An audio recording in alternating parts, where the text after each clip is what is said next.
It is a day of the famous celebrity Kea's concert. Usually, before starting his concert, Kea would go to a nearby park to calm his nerves down and to take a breather.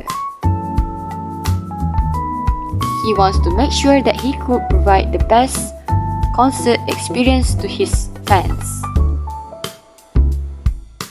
Jessie, being a die-hard fan of Kea, invited her best friend Remy to join her at Kea's concert.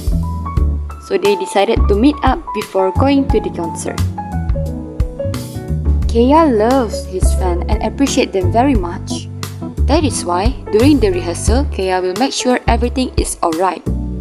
Now, it is the time for Kea's concert. Jessie is dancing happily, listening to her favorite singer's voice. Remy also enjoys listening to Kea's concert. The end. That is all from me. Thank you for watching.